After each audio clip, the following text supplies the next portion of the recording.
Hola, bueno, ¿cómo están? Espero que se encuentren bien. Voy aquí a hacer una emisión de opinión de un laico un poquito, digamos, de emergencia. Porque bueno, el día de ayer, 21 de octubre de 2020, han salido en casi todas las redes sociales unas declaraciones del Papa Francisco, donde en cierta forma, en una línea que él ha venido manejando en otras oportunidades, una línea muy social, el Papa menciona que bueno, las personas homosexuales eh, merecen, hay una deuda en el reconocimiento civil de su estatus ante el derecho de poder vivir bajo una condición de familia. Y bueno, esto inmediatamente se traduce para los que están a favor del matrimonio homosexual en una bandera de apoyo, de por fin, esta es la palabra, un por fin, y por supuesto para los que han mantenido sobre el matrimonio, especialmente como en mi caso, una línea más centrada en la misma tradición doctrinal. Podemos dividirlo entre escándalo y preocupación.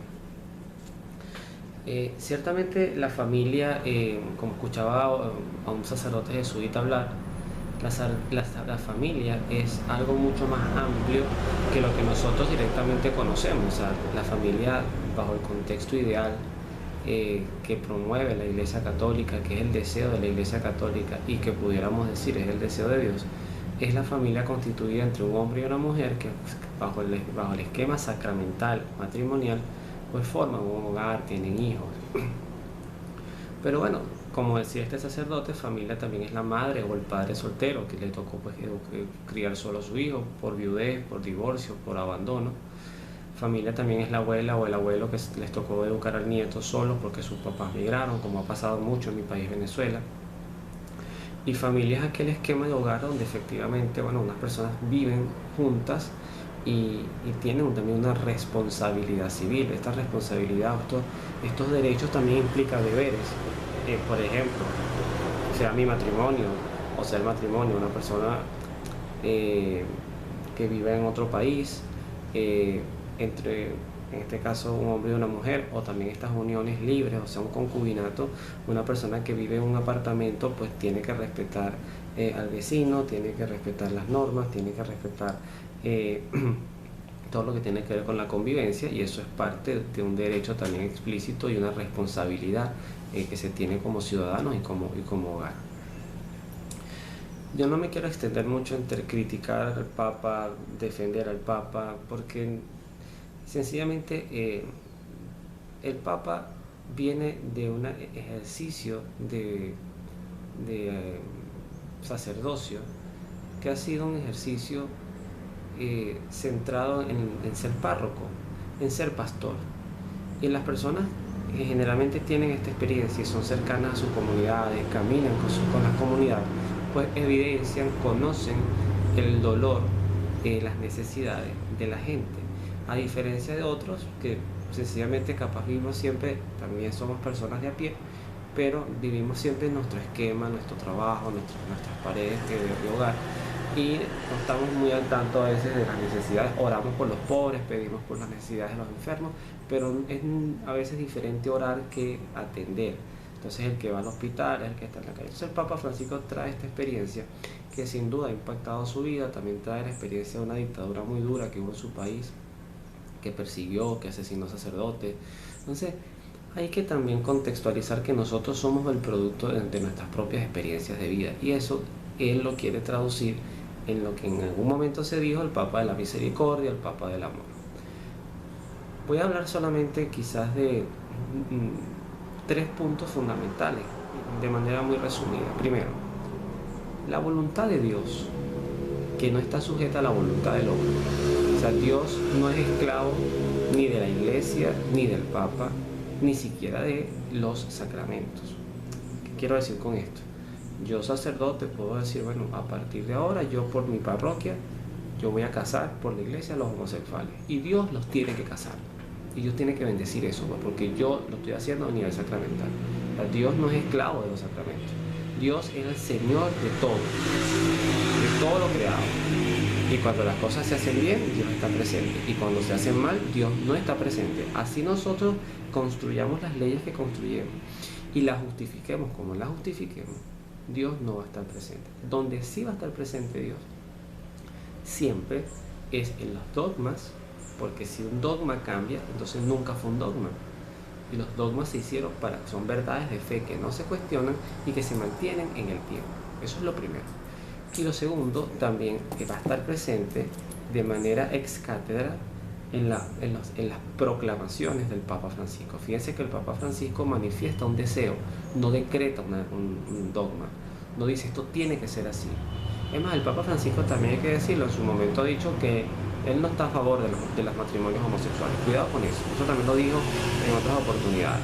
Él es que está hablando de algo un poco más amplio, que es la acogida, es el acompañamiento, que eso también está en el catecismo, es la no discriminación, es el amor hacia estas personas. Y eso es algo muy cónsono con el mismo Jesucristo, que comía con publicanos, comía con prostitutas, pero nunca se dejaba de fuera el esquema que cuando Cristo se sentaba a comer con estas personas era para rescatarlos, como él mismo decía, yo vine aquí a rescatar a los enfermos, no a los sanos, era para sacarlos del pecado. Por eso usted tiene un Zaqueo que por ejemplo era cobrador de impuestos y luego de Cristo pues devolvió todo lo que había robado. Usted tiene una mujer que era pecadora, posiblemente prostituta, que le ungió los pies, que le besaba los pies, que lloraba a cántaros, que le ungió con perfume y él le dijo, vete y no peques más porque tus pecados, que son muchos, han sido perdonados. Entonces cuidado con ese esquema misericordioso de que Dios desde su misericordia nos acepta como somos y nos motiva a seguir lo que estamos haciendo, porque ese no es Dios. Esa imagen de Dios no existe. Y eso, por favor, no lo perdamos de enfoque ni de contexto. Esa imagen de Dios, del Dios que ama al homosexual, pero para que siga siendo homosexual practicante, o ama a la prostituta para que siga siendo prostituta, ese Dios no existe. Y además, lo que pasa en el esquema de Francisco, fíjense que Francisco, por ejemplo, habla con mucha dureza, inclusive llegó a decir que se iban a ir al infierno los corruptos, porque es un papa marcado por lo social. Es decir, es un papa que quiere instaurar en cierta forma que en el mundo brille lo más cercano posible la luz de Dios centrado en la justicia social. Entonces eso también hay que entenderlo y enfocarlo. Entonces, la voluntad de Dios se entiende desde lo natural. Usted ve la naturaleza, ve el orden natural, ve el orden, el sentido de las cosas. Por ejemplo, las especies animales cuando se reproducen es para tener crías, para tener hijos. La hembra en este caso pues está en celo o está, no sé si decir el contexto ovulando, pero está en celo y el macho huele esto y incita o excita el deseo sexual y hay un sentido reproductivo. En el caso del matrimonio,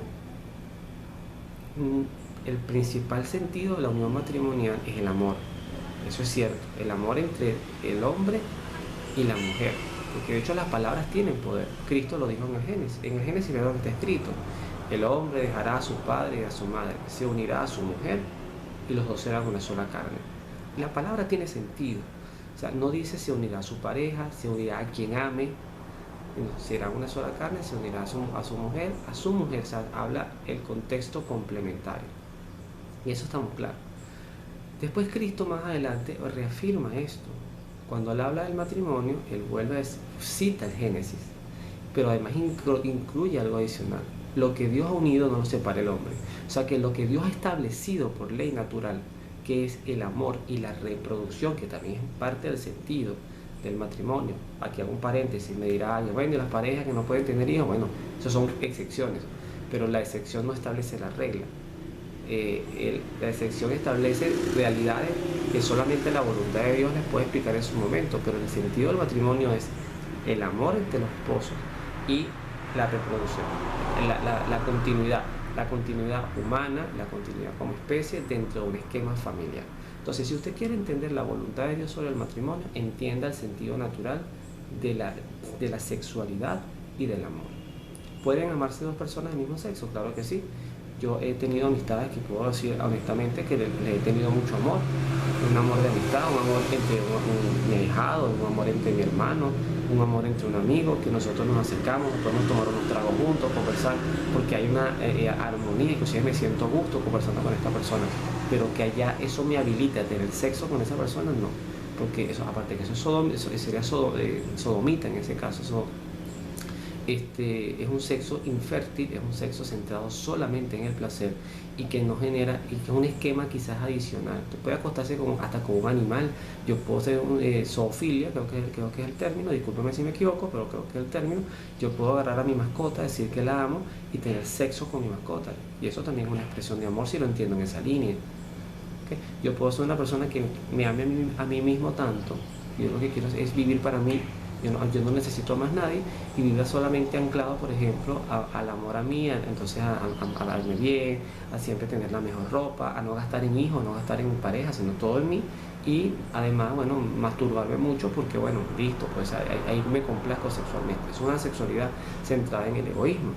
Entonces, la sexualidad cristiana está centrada en el amor y en el sentido también reproductivo, que es la continuidad expresada en hijos de ese amor. Eso no va a cambiar en la iglesia, aunque lo proclame quien lo proclame. Difícilmente yo veré a un papa establecer, bueno, capaz me equivoco, no sé, eso puede ser que me equivoque, yo no tengo la voluntad de Dios en mis manos, yo lo que hago es entender lo que he venido humildemente aprendiendo en mis años de vida. Entonces tenemos el Génesis que nos habla de esta unión hombre-mujer, tenemos la expresión de Cristo y también podemos hablar entonces de tres elementos fundamentales: el matrimonio, la vida a la vez separada en concepción, muerte natural. Es el mismo tema que pasa con el aborto, que no es el tema, pero solamente lo cito. La vida empieza en la concepción, sí, no, que es legal, no es legal hasta la semana tal o cual. Dios, en Jeremías lo dice en el capítulo 1, versículo 5, antes de que te formaras en el vientre de tu madre, te conocí y te consagré. Ahí expresa claramente que cuando una célula empieza a gestarse, después es un embrión, después es un feto, ahí hay una voluntad de Dios expresa, ahí hay vida, ahí hay algo que se está empezando a construir, que ya tiene la aprobación de Dios y es deseo de Dios.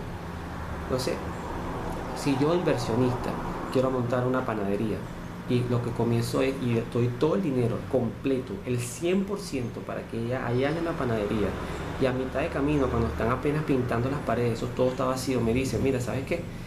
Tu dinero no te lo voy a devolver, pero además no va a la panadería. Yo me siento robado. O sea, tú me estás estafando porque yo te di todo para que allí hubiese una panadería.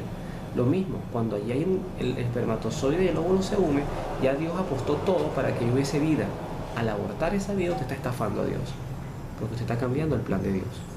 Entonces, hay contexto, que si la violación, que si es una menor de edad, que hay contextos que te invitan a que haya un acompañamiento a la víctima, pero también una protección a una consecuencia del acto de la víctima, que después puede darse en adopción, pero cuidado, la vida siempre es vida y la vida siempre es sagrada. Y en el caso de la eutanasia, que es otro tema, bueno, también está Cristo en la cruz, es la imagen que yo tengo del Evangelio. Cristo está en la cruz y le dice al Padre, en tus manos encomiendo mi espíritu, ante un enorme sufrimiento. No, Cristo no se suicidó, Cristo no le pidió al guardia, traspásame ya porque no aguanto más. No, Cristo entrega la vida al Padre. Entonces ahí tenemos reflejos claros, para mi entender, de la voluntad de Dios. Entonces tengamos cuidado porque el Papa sí, yo estoy de acuerdo que hay deudas sociales importantes, pero lo que a mí me preocupa, y es el único inciso que voy a hacer para terminar, es que un pastor, si va a emitir un comentario, emítalo completo. No le entregue a un director de un documental la guinda de la torta para que le haga con sus palabras desastre, que es lo que está pasando. Porque además, en época electoral norteamericana, es más que evidente que el Papa Francisco, si tuviera que votar en Estados Unidos, no votaría por Donald Trump. Y este tipo de comentarios, que sí es muy propio de los partidos demócratas, que han estado siempre a favor del aborto, de la eutanasia, del matrimonio homosexual, en el caso de Hillary Clinton, que para mí fue una de las candidatas más vomitivas que ha tenido Estados Unidos, no por ser mujer, cuidado con esto, sino por sus declaraciones cuando llegó a decir que inclusive el aborto se podía hacer a 9 meses de embarazo antes de que la persona diera a luz. Para mí eso ya me generó náuseas. solamente escuchar a una mujer decir eso, porque es la no comprensión de la maternidad que mi misma madre pone en riesgo mi vida, es una aberración. Entonces, ese contexto, ese marco social, también es muy... Esas declaraciones que salgan ahorita y el director las tome ahorita, justamente en campaña electoral norteamericana, quizás algunos no lo vean. Yo le veo mucho peso de opinión pública. Vamos a tomar la palabra del Papa Francisco cuando inició su papado. Recen por mí, decía él. Vamos a hacer eso. Vamos a evitar las críticas, vamos a mantener la claridad, estemos claros como cristianos, profundicemos en la doctrina. Nosotros ya no dependemos de un sacerdote que nos esté diciendo por dónde ir solamente. Nosotros también tenemos el deber ya de autoformarnos, y tenemos el deber de formarnos bien, con fuentes seguras, catecismo, Biblia, asistiendo a misa, escuchando buenas homilías, profundizando en portales digitales que sabemos tienen una fidelidad doctrinal. Algunos dirán conservadora, otros dirán liberal, pero lo importante es que tengan el sentido, que lo que ahí se diga no contradiga nunca la voluntad de Dios. Que termino con lo que empecé. Siempre la vamos a entender y conocer dentro de las leyes naturales y el sentido de los actos de la naturaleza. Si eso no está claro, sencillamente vamos caminando por senderos oscuros donde la inmoralidad, donde la tiranía del relativismo, como lo dijo Benedicto XVI, van a gobernar al mundo, y esos caminos no son seguros. Esa es mi opinión al respecto, la opinión de un laico. Que Dios los bendiga y nos vemos en la oración.